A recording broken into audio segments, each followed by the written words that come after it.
Shalom. I'd like to start out by giving all glory, praise, and honor to Yahweh Bahasham, Yahweh Shai Bahasham, Urchakwadash. Double honors to the elders and apostles of the Great Millstone, and Shalom to the elect of Israel. This is Thamayim in Atlanta, and we're going to get started right here in 1 Corinthians 2 and verse 9. It says, "But as it is written, eye hath not seen, nor ear heard, neither have entered into the heart of man the things which the Most High hath prepared for them that love him." And this is speaking of the kingdom of heaven and how amazing and wonderful it is going to be. And for them that love him, that being the Israelites. And on that first round, it's just going to be the elect of Israel, but eventually all of Israel will be able to enjoy the kingdom of heaven. And just even thinking about it now, I know that Israel will be immortal and will have spiritual powers and have dominion over all the other nations and have a clean and beautiful, unpolluted earth and dominion over the animals. But even with knowing these things, it's still hard to imagine the true beauty and wonder of what's prepared for us. And speaking of animals, having dominion over the animals, I have a video, and it's an older video, but it shows a baby basically having dominion over a snake. And it's not truly, it's, not even on the scale of what the kingdom of heaven will be like, but it's something, or here, we'll just go to it and you'll see it for yourself. And so what you got here is a little baby playing with a snake, and the scriptures speak on that. And it's not a poisonous snake, but this snake could definitely suffocate and eat this child, but he's choosing not to. And this child is having a great time just playing with this snake. And that is something that will be in the kingdom of heaven. And we'll get into that in the scriptures, but let's check out this video. You can see this boy's just holding the head of it and just playing with it, holding it however he chooses. And the snake is not harming him. He's riding on it. When the sound's up, you can actually hear the boy giggling. And yeah, some people might be a little squeamish with there being a snake there, and especially with a child being that near to a snake and knowing what the power that the snake has. But this is something to look forward to in the kingdom, and not just snakes, with other animals as well. We'll probably be able to communicate with them, possibly through the mind. Who knows? Eye hath not seen, ear hath not heard, but that dominion over the animals and us not having a fear of them, but them having a fear of us, is something that I personally look forward to.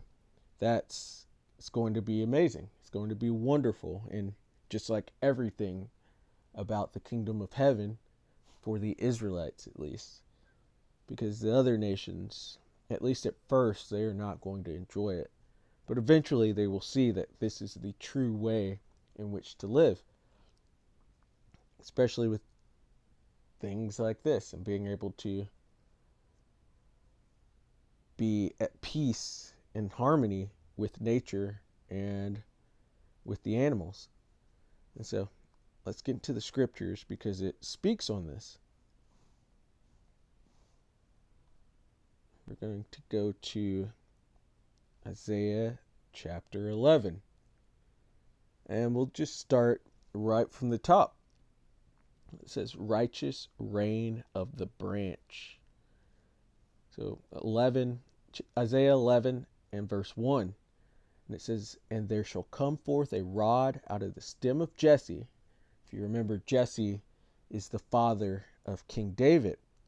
And that rod, that branch from the root of Jesse, is speaking of Yahushua, the Messiah. And it says, and a branch shall grow out of his roots. And the Spirit of the Lord Yahweh shall rest upon him, and the Spirit of wisdom and understanding, the Spirit of counsel and might, the Spirit of knowledge and of the fear of the Lord Yahweh. And so he's going to be bestowed with everything needed to rule this earth, this whole entire earth. He's going to be bestowed with everything righteous that's going to be needed to put this place in order. And he's already been bestowed that. It says in the Apocrypha, it speaks on how the Lord set unprofitable servants over the earth, but in due time he will set one that's profitable, and that being is Yahushua, which Yahushua is the man that the earth foolishly and ignorantly calls Jesus. His name could not possibly be Jesus. It's Yahushua. Moving on, verse 3, and it says, and shall make him of quick understanding in the fear of the Lord Yahweh, and he shall not judge after the sight of his eyes, neither reprove after the hearing of his ears. It says, but with righteousness shall he judge the poor, and reprove the equity for the meek of the earth. And so he's coming to judge the Israelites, but also put us into a fair situation.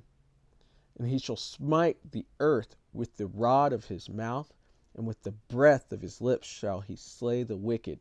And the scriptures say the Lord has not revealed anything except he reveal it to his servants, the prophets. And so through the spirit of his mouth, of Yahweh Ba'ashem Yahushai, is this earth being smitten right now. It's being, the truth is coming forth through the prophets, especially the prophets of the great millstone, and it is tearing down this place that we're living in, this earth that's ran wickedly, because it's built off of lies and robbery. And so exposing the truth, the real truth, through the scriptures is actually, it's slaying the wicked. It says, and righteousness shall be the girdle of his loins, and faithfulness the girdle of his reins. The wolf, and here's the point, the wolf also shall dwell with the lamb, and the leopard shall lie down with the kid, that kid being a baby goat. And the calf and the young lion and the fatling together, and a little child shall lead them. So all of these animals, it's showing predator and prey, predator and prey, predator and prey, all together, all in harmony, because the Lord's going to take away war from the earth. It says, and the cow and the bear shall feed, their young ones shall lie down together, and the lion shall eat straw like the ox. So they're not going to be preying on one another. The whole circle of life is going to look a whole lot different in the kingdom of heaven. And it says, and the sucking child shall play on the hole of the asp. An asp is a poisonous snake. And the weaned child shall put his hand on the cockatrice den. Cockatrice is another poisonous snake. And that's that verse right there is what was in my head. Even though that was a constrictor and not a poisonous snake, this still went through my head of that child playing with that huge snake that could take him out within any time. And you got to ask, where are his parents to be letting them play like that? But nonetheless, children are not going to have a fear of snakes and lions and wolves and tigers and bears, because we will all be in harmony, that being the Israelites at least, because these animals will still be used to judge the heathen, especially under that 1,000-year reign. But for the Israelites, it's going to be nothing but harmony. And you could just leave your children outside and let them hang out with lions and snakes. I'm excited about that, Lord willing. I'm of that first selection of the elect to be taken out of this filthy world that we're in. It says, "They shall not hurt nor destroy in all my holy mountain, for the earth shall be full of the knowledge of the Lord, Yahweh Ba'ashem Yahweh Shai, as the waters cover the sea." And so the Israelites are going to have the law, statutes, and commandments put into their inward parts, put into their hearts, and won't be going off at all. And then with that, the Israelites will teach the other nations the proper way to live, the proper way to conduct life on the earth. And eventually they will be really practicing and pushing the law, statutes, and commandments of the Lord. It says, as the waters cover the sea with his knowledge. In verse 10, "And in that day there shall be a root of Jesse, Yahweh Shai, which shall stand for an ensign of the people. To it shall the Gentiles seek, and his rest shall be glorious." And so the Lord is coming back to put things in order and in harmony, and we can look forward to our children playing with what we call now dangerous animals, but they won't be in the kingdom, because he's going to take away all tears. And so, Lord willing, that was edifying. I'd like to give all glory, praise, and honor to Yahweh Ba'ashem Yahweh Shai Ba'ashem Ruach HaKodesh. Double honors to the elders and apostles of the Great Millstone, and shalom to the elect of Israel. Shalom.